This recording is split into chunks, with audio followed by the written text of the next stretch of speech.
I already told you before this, I'm super excited for you to be here because I feel that play should have such a bigger role in our society. And I just love that this is something you focus on fully. And one of the first questions that really came to mind for me, because I'm always so interested in how did somebody get into what they're doing right now. And so I'm really interested in what has your relationship with play been over the years? Like, has that changed or how has that developed? I think the role of play, I wrote a book about it, has changed. And if I look at my own life, I think I've always played. I don't like reality actually. I like to dream, and to bring reality and dream together is to play.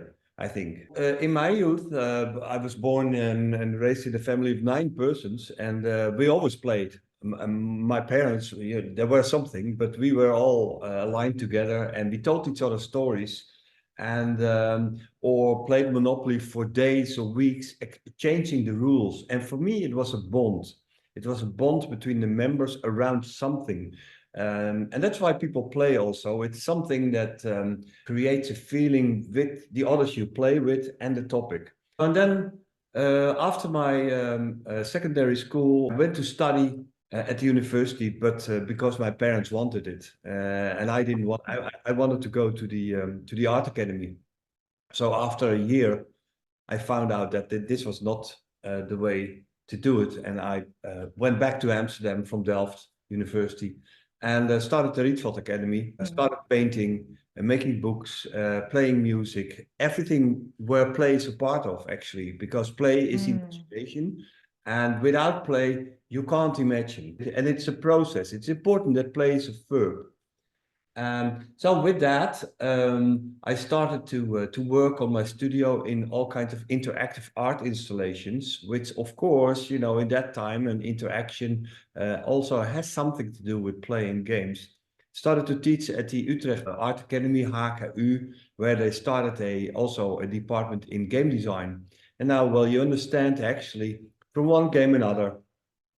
So I started to buy computers, started programming. From there on, I wanted to know more about programming. So I I studied mathematics and computer science, in the same time I was working on in my atelier. And yeah, a life, it just started and took its own road. And eventually, after my PhD in chaos theory, I was asked after a couple of years already to become professor in Eindhoven, because they started this new school or education things in playful interaction, which is more than games only. It's about the role of play in human computer interaction. Wow, there were so many amazing things you just said in the whole thing. Like, first of all, there's some quotes in here. Bringing reality and dream together for you is play. It's beautiful. And it sounds like you really had this playful approach to life already from when you were young, and even in how you went on your life path and how you combined certain things together. And so what do you think were those playful elements in your life? I think it's looking around the corner. I never, and that you could say it's a mentality, and I think maybe it's good to say to tell some theory behind it also. So if you take Sure. the French philosopher Calois, he tells that there are two parts of play, and one is the free play, in which I improvise. So, for instance, I could say, "Hey, I'm an Indian or a cowboy, and I shoot you dead," and then you said, "Well, this is a finger." And you're not dead, within 10 minutes, I have a new life, So that's what he called paidii, the free form of play. On the other hand, it's the more govern-based, rule-based play in which you have to stick with the rules. And of course, sometimes you can change the rules, but that's what you see in gaming a lot, and it's called ludus. And actually, his theory is that as a child, you start always with paedii. So you are the free improvisational child. And if you grow older, you feel this responsibility and you are learn to stick with the rules. And then your play also changes from the paedii to the ludus version.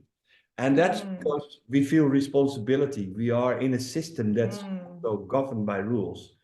And I am Mm. never wanted to do that. I always ask myself, what is this for stupid rule? Why would I stop for the red light, a traffic light? And of course, you you can say that these traffic lights have their own meaning because they regulate the traffic. But in play, that's an imaginary bond. So you could always Mm, ask yourself why the rule is there. So I think it's a mentality, and yeah. from this mentality, or a state of mind actually, which you can Mm, train also. And from there on, I still play a lot. mm. I always take different roads. I still try to scare my wife by saying boo or whatever, or if I'm on vacation to take different roads. So it's about Mm, wanting to the unknown and the surprises mm. recognize. Yeah, it also makes me really think of bending reality a little bit. So how I see it from, and what I have noticed also in my own life is when I embody play more, is that sometimes it can be really activating to other people because play to me is also having a certain way of thinking and then starting to question that, like, but is that actually true, right? Is that actually how it has to be? And for other people, I notice that can be really triggering because maybe then they have like a judgment about that, right? It's really also letting go of judgments. And I really love also this where you put like the free play and the rule play next to each other. And I almost see it as like this gradient of Yeah, you can sit anywhere on that line and play. yeah. And maybe like a framework that you put on top of a situation where you're like, oh, maybe if I change the rules, maybe if I do some more imagination, maybe if I change the role. So how, how would you define play and maybe some elements of it? Yeah. Well, that's an interesting question because there's no formal definition of play. But let's Mm, come back first. There are qualities of play which we are discussing, which and one interesting thing you say, it's a layer on top of reality. That's something to think about because it's something, mm, it's a philosophical layer, or it's actually Menno Dane, the co-author of this book, in his PhD, and I was his professor in that, says it's reconfiguring. So if you build a house, you better do it good, because otherwise you have to start over again. But in play, you can reconfigure the stones of your building constantly, and by thinking about that, the configuration, you can start to think about what it means to you. So that's an important quality. mm, I like to define play actually by its qualities, and there are many definitions. Let me, for instance, Huizinga, as I already addressed, one of actually the biggest scholar, the Dutch biggest scholar in the world from the 50s, defined it as a process set apart from life in something what she called the magic circle. It's something where it's free, it doesn't have a gain, and it's there to imagine you, and it's mostly governed by rules. So he tried to doesn't give a definition, but he mentions some qualities. Well, for mm-hmm, me, that's the same thing. So dare to fail, for instance, is important for mm. play. So That's start such a big one for so many yeah, people. yeah, Yes. start over again. That quality, that it's not for real, and that you can bond is something which is a social bond. So for me, play is not something which it has to do only with the objects or the components of play, but it's a social negotiation. And Mm, so it has a sort of a ritual in which you and you can also ask yourself, for instance, why children play or why people play. And there are lots of theories, and one of the theories is also that you can be competent in your own world, so you can prove yourselves according to your own standards. So I can be mm, proud of what I do, and I can do it on my own, and I really like this stupid thing to play with. So what you hear me saying is that there are hundreds of definitions, and the more official ones, to me, do not always are the best. So, for instance, there's a definition that it says it's an artificial conflict governed by rules, and so this definition goes into challenges, goals that you have to achieve, etc., etc. But that's a very strict definition. Mm, And as you said, they vary with the gradient from paideia to ludus. So I don't think there's one definition. mm, For me, the most important one is what I already said. It's meaningful, inefficient. So it has this it can create meaning to you there where we in normal life always have a sort of an efficiency in what we do. We need to do this. mm, And our whole life has been implemented by efficiency, and play is something different. And the interesting part, and that's maybe something for the next question, the interesting part is that now what we see that this layer of play in which we talked is more blurred. So the reality and dream start to interfere with itself. And that has to do also, for instance, with with the phone that we can use as an extra layer on reality. For instance, with Pokemon Go and other forms of play, mm-hmm. let us allow to take real topics into our dreams and play with it. Can you tell a little bit more about that? Yeah. In this case, we need to go a little bit historical. If you Okay. go back to the let's say, let's go back 100 years or 50 years or something, or when Mm-hmm. I was a young kid. I mean, what we used to play at a certain time, at a certain place. You know, it could be outside where we do rope jumping, and we agreed upon it. So we rang the doorbell and say to the friend, to your boyfriend next to it, hey, will you come and play with me? And then we had this 1 or 2 hours in which we imagined that we were different, or we were cowboys or Indians. Mm-hmm. Mm-hmm. And then we went back because our mother called us into the house and said, okay, you need to eat. You know, that's again this efficiency. And in this way, play had its role very clearly. For instance, uh, play is not only human, play is actually also animals play.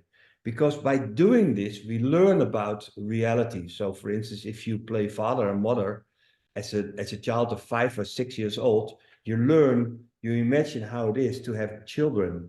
And you know, I Mm-hmm. used to drink tea with my cat, for instance.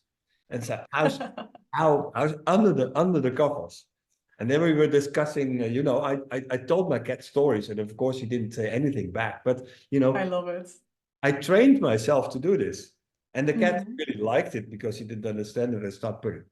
If you Mm-hmm. look at it now, and I go fast, is that we can play everywhere, anytime, I and am. with everybody. So it has Mm-hmm. completely exploded. So, and that's again because we have mobile play or miniaturized play. You know, usually we had our play in a cupboard, and we have to open the door and bring out this box. And now we can immediately play with anything. So I can play Mm. games, for instance, Pokemon Go, and then fly to New York and play the same game with different people anytime. Mm-hmm. You know, I can sit in the tramway, in the train.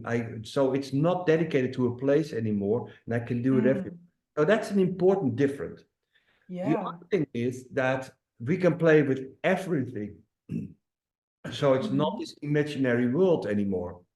Mm-hmm. We can play with news, you know, and we can talk about it if it has its advantages. Through TikTok, we can play with persons, we can play with its identity, we can draw drawings on our own faces. New media has given us all kinds of tools to put an extra layer of play on reality. And actually, sometimes we even don't know if reality is play or the other ways around, which brings new Mm. challenges.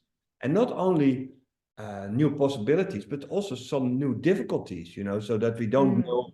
what reality is anymore, or we don't trust each other anymore. But the role of play has changed extremely. Yeah, so what I hear you say is that before it was almost like, okay, now it's playtime and now it's not playtime time. And now we're moving more and more into a world where play just becomes more of an integrated thing in our lifestyle. What I really love about that is that it also, I believe, brings more fun into our lives.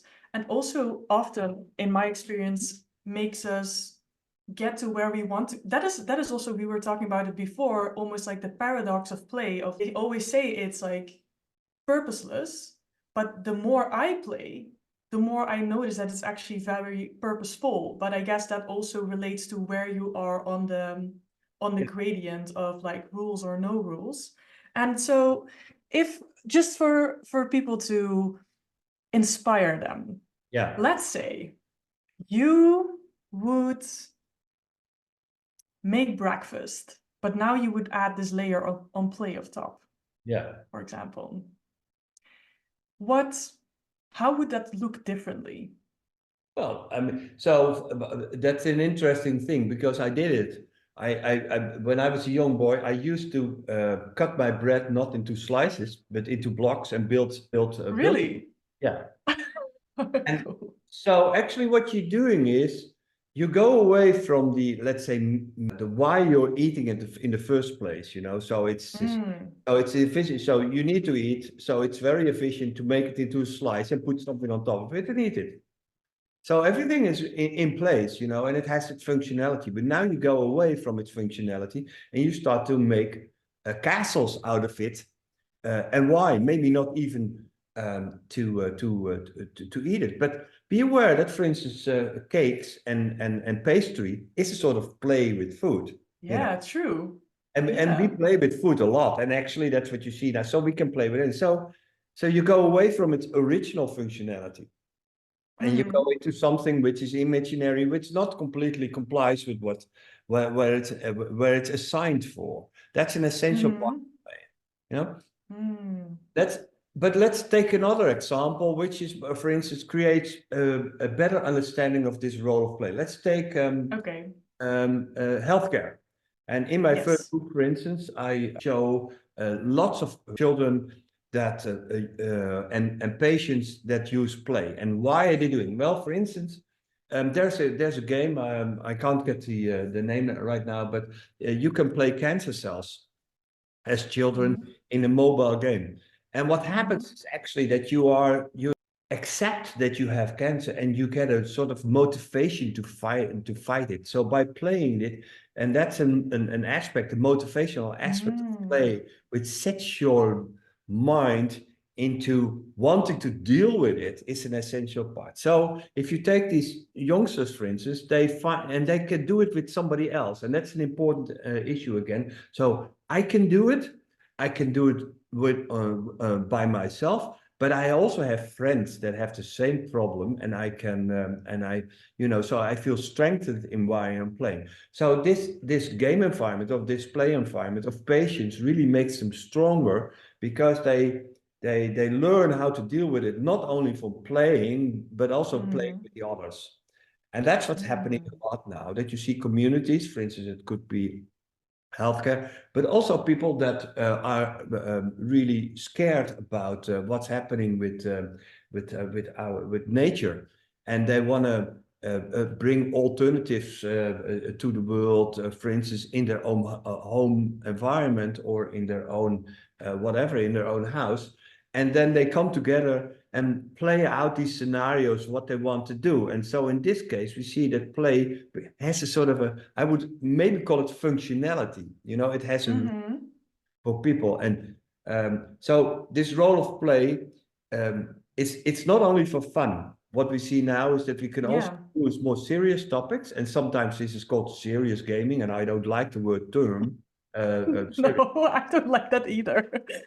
No, but it's used a lot to bring Yeah. these serious topics onto a more, let's say, nice way to discuss them. Mm. Yeah, I can really imagine that it's what I hear also in this example of people who want to protect nature, but also with the cancer cells, it brings some kind of lightness to the story also. Maybe relieve some stress. It uses imagination indeed to get a different perspective on a certain topic or a situation. And with, for example, the cake example, it also really makes sure that we try different things that we maybe haven't thought of before, so different combinations, or it creates beauty. So it actually has really a lot of use. One thing we keep forgetting a bit, which is, and that's actually, there is a difference between funny and play. So Mm-hmm. somebody in his short trousers can be funny, but it's not play. Mm-hmm. He plays. Mm-hmm. So that's the actually. So in the book we have 7 chapters, and it Mm-hmm. starts with invitation. And so you can ask yourself, who's ringing which doorbell now? It's not the real doorbell anymore. So how do we invite? And what is the invitation to play? We can talk about that later maybe. But the second chapter is about play as a verb. And what I mean by that, it's a process. So what you're saying is that people, it has all these extra qualities like imagination. Yes, but the most important thing is that you start it and you end it, and in between you are playing. And Yeah, it's really process focused. it's progress, Yeah. and that's it's the process that does the job. Because Yeah. in this process, you have to negotiate, you have to listen, you have to try, you have to fail. And those qualities Mm. are actually the most important, but which creates this bond and also lets us Mm-hmm. agree or understand and create alternatives. Yeah. And that is also interesting, right? Because we live in a very end result focused society.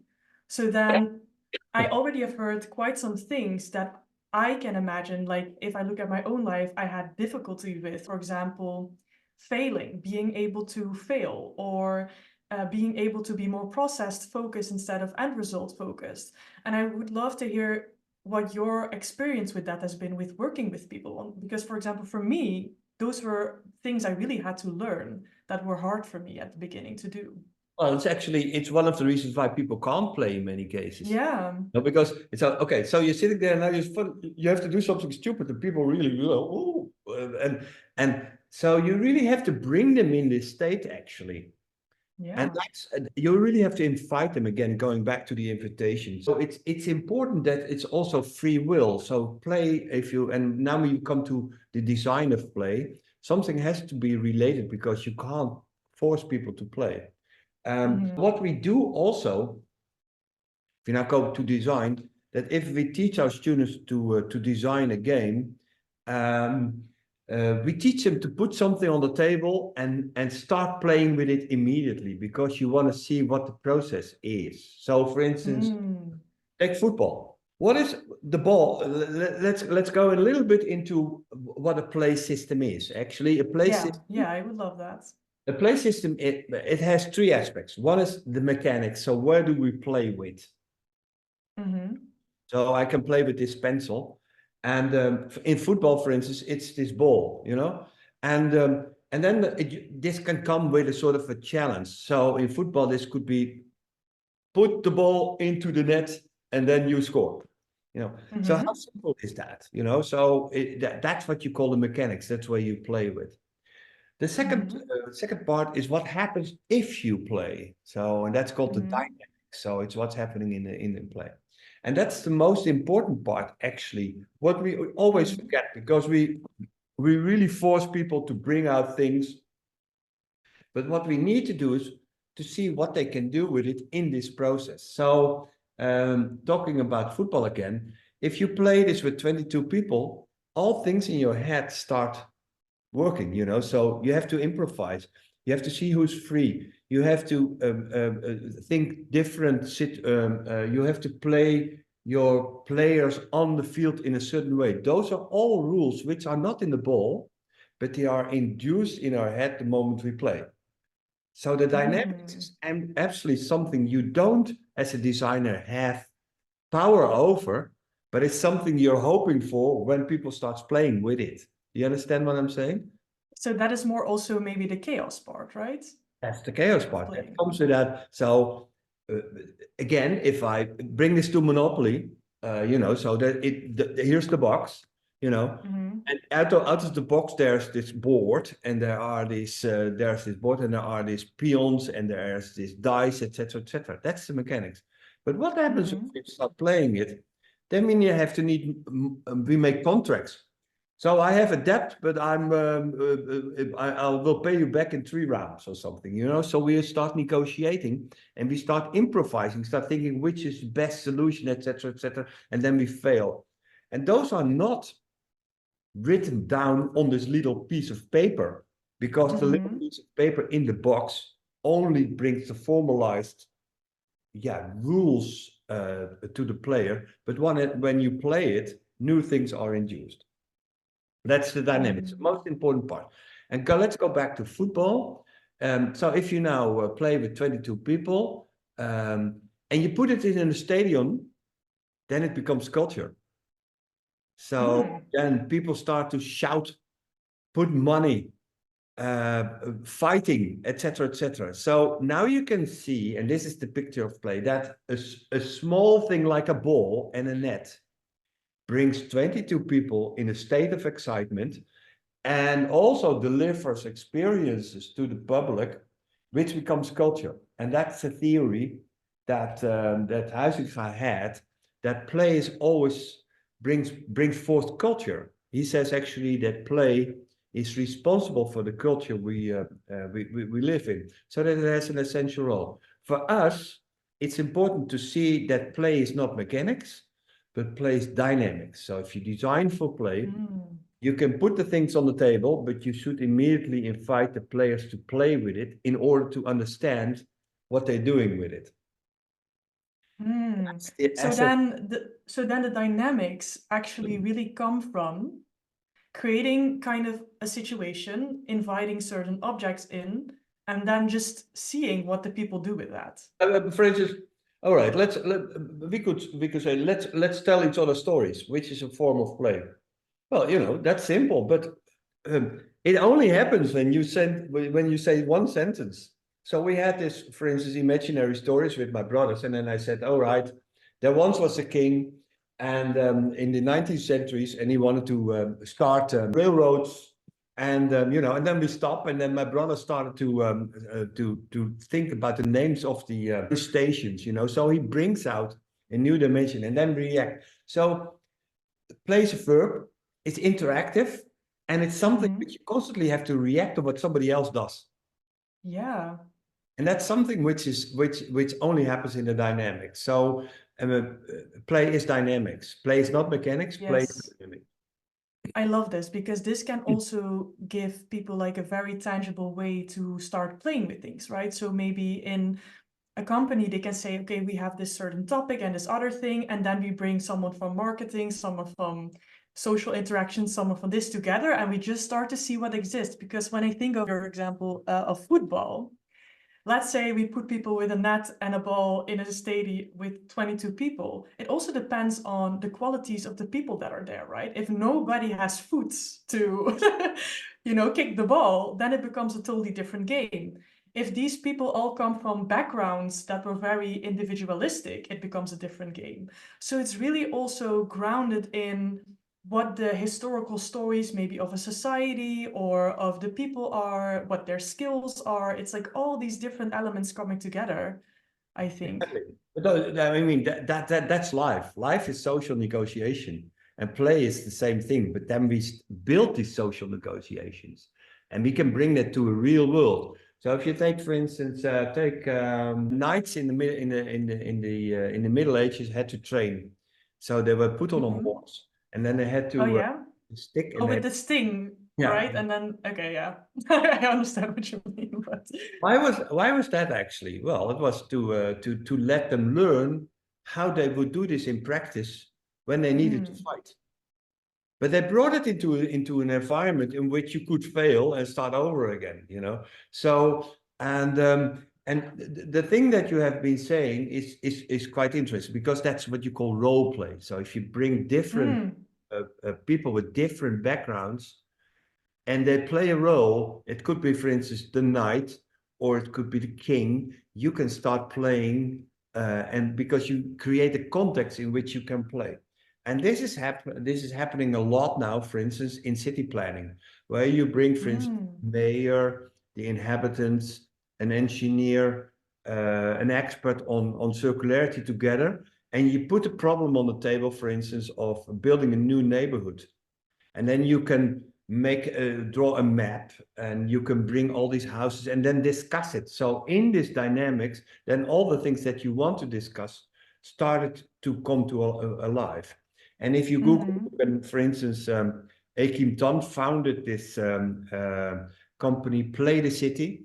And if you go there, and we did a lot together, you can see that she's using this form of play to have people that want to create a new neighborhood where in the city, where they have can think with the experts to come and build new neighborhoods.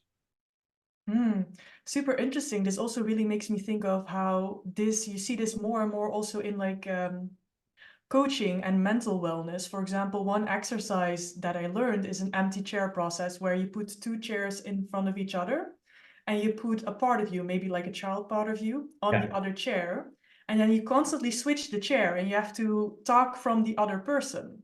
Yeah. And it's really, really interesting. And I also wonder, I saw this post a few weeks ago of how people learn faster through play. Yeah. Have you ever looked into any of like the more psychological effects of play, or how it lets people learn quicker? Or Yeah, but basically there are several reasons why you learn quicker. Most of it is motivation, because you forget learning can be boring, and to make it more attractive, and to do something which you can find out yourself. So again, it's motivational aspects, and these motivational aspects mostly are related to what I was just saying. So that you can be competent, so you can be in your own setting competent. So you don't you can be the king of your own castle. That's something. So if you can be the king of your own learning process, or of your own imagination, you accept it much better, and you can play with it. And the other thing is that you can be proud of yourself. So self-esteem. So this theory of Ryan and Daisy, which is called self-determination. So you have a sort of you feel empowered. That's what that's the title of the other book, also, Playful Empowerment. So you feel empowerment. So this all creates conditions in which you play much faster and with much more motivation. Yeah, because this is also, of course, one of the things that I've seen more on places where you promote yourself, like your website, Playful Empowerment. And I really love the two words. And maybe can you tell a little bit more about that? Yeah, well, so what we see is that the reason why I think I chose this is that we become less hierarchical. So what I mean is, play is not hierarchical. It's not something, if somebody plays the boss, then it becomes boring. You throw him out. And what you see now is actually also people are fed up with top-down solutions. If you think again about nature or that, and also the way we organize our lives through crowdfunding and all kinds of more community organizations really relates to how we play, because we do it together. So in this way, it's a different way of empowerment. It's not empowerment by force, but it's empowerment by imagination. And that's what I call playful empowerment. So it's a new way in which people create together. They start configuring about things that are important to them and to the others, and can be powerful, in which in earlier days that would be impossible, because you couldn't create communities. And now with these online network communities, using play, you can create this power. And that's what the new role of play is, playful empowerment. So it's a different way of empowerment, actually. Yeah, I love that. And what I really also notice is that actually play really brings together nature and culture, right? Sorry? Play really brings together nature and culture for me. Yeah, well, actually, I agree. So it's play is nature, so it's a part of us which we forgot about. So that's the Mm. important issue. So, and now you could say that, and that's why I'm so enthusiastic about play, because we that people think that play is for children, and maybe through life that happened because it's not serious. Let's put it apart. And now we see that if we forget about this quality, we cannot think out of the box anymore. So we need action play. And the other thing Definitely, is it's definitely. culturally. So you can ask yourself, what is the new culture of play? So, and you can ask yourself if digital games, for instance, have changed this culture of play. And a lot of people say that actually. So, and say that it has changed play and it has brings them enslaved and it's not social anymore. And I completely disagree. That Okay. that usually comes from elderly people who doesn't understand play or gaming at all, and I would advise them also to sit with your children and to see how rich it is. And it's also something which has been maybe in the last century happened so much because, there was no multiplayer online or network play. But now play, I dare to say that play is as social or even more than it has ever been. Mm. Mm. Yeah, I love that. And I also feel that there are so many things that you can use in a good way and in a bad way, right? Like you can sit on your couch, Netflix all evening and be like in this kind of zombie state, or you can go to a very beautiful cultured movie that teaches you something about different cultures or and I feel with play this kind of can be the same because if for something play has very often made me feel more uncomfortable, really like I had to step out of my comfort zone, Yeah. become more social, think differently, right? So, and those I find very beautiful and important aspects, I think. Yeah, and what you see now is also that creates a new culture. Eh? I don't know if you're familiar with Twitch, for instance, a gaming platform, where what you Mm. see is that people start discussing how you play, for instance, and they meet each other Yeah. around play. So, when I talked about the aesthetics of the third part, the mechanics, dynamics, and the aesthetics, like being at the stadium and watch it, has now come back, but then Mm. in a digital way. So we make a different culture if you look at it. So artists start playing, they start changing the roles, they start creating new life. There's a complete bunch of individual designers which make beautiful games. So it's not only creating culture, it is culture by the beauty Mm. of the worlds they create. Yeah, for sure. For sure. Wow, I really love this conversation. There's so many beautiful things in this. And for someone who is watching this and who feels like they want to integrate more play in their life, what for you would be maybe the first step or the first three steps that would be important for them to take? In order to do what? In order to start To be playing. more playful in their life, yeah, in what they Interesting, do. interesting question. The question was never asked to me. Yeah, I would say stop. First is stop taking yourself so serious. Stop being serious. I mean, and place yourself in situations that are unexpected. Mm, Don't go for the things that you already know. It could be that you take a different route if you walk from your home to the Albert Heijn or something like that. And also, what I do actually is with everything I see. So if I mean, take this pencil, I can write with it, but I can also do lots of other things with it. I mean, what I'm doing now, for instance, put it to my fingers. So use your imagination because play is not something that asks a lot. It's not something that you immediately have to build a game for it. But in any activity, yeah, you can play with a screwdriver or see what you can do with two of them, how it looks like. So try to inspire yourself And then maybe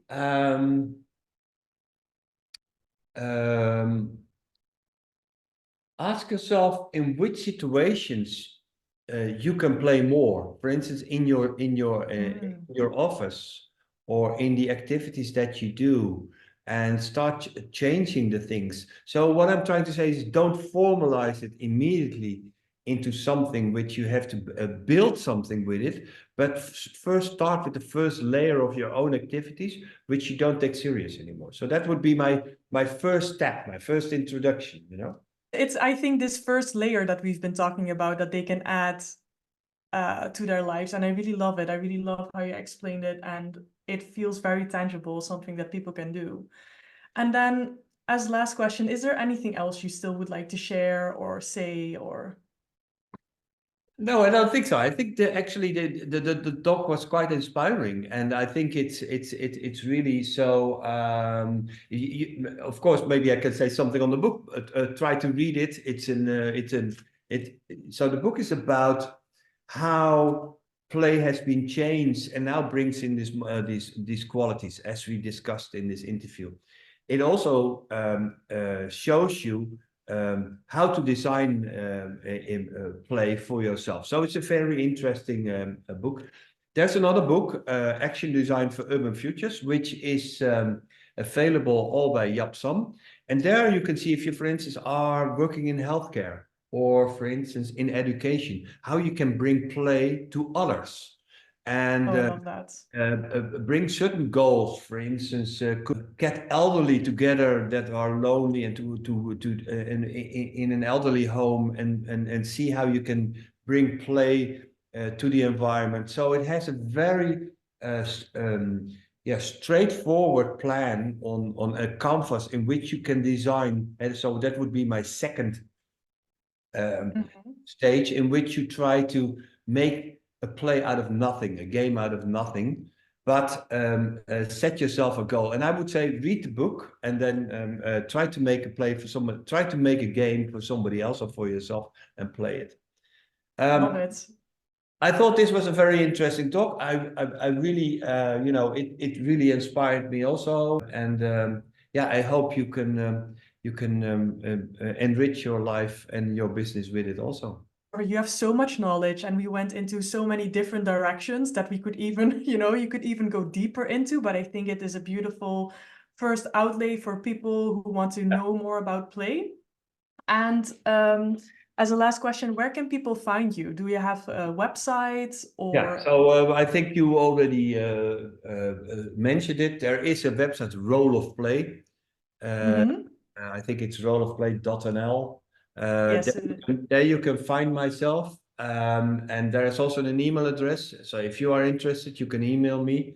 There's also, if you want to buy the books, so if you Google me, the book now, this book is, yeah, it's with Bol, it's with the better bookstores you can get it. But the publisher is called Yapsam Books, and also has a website where you can order the book. Yeah, and otherwise send me an email, and we'll take it from there. Thank you so much, Ben, for sharing your passion for play. I know I'm for sure going to integrate it even more into my life, and I hope many of the people who are listening to this will do this too. Okay. Thank you. You're welcome. Thank you very much.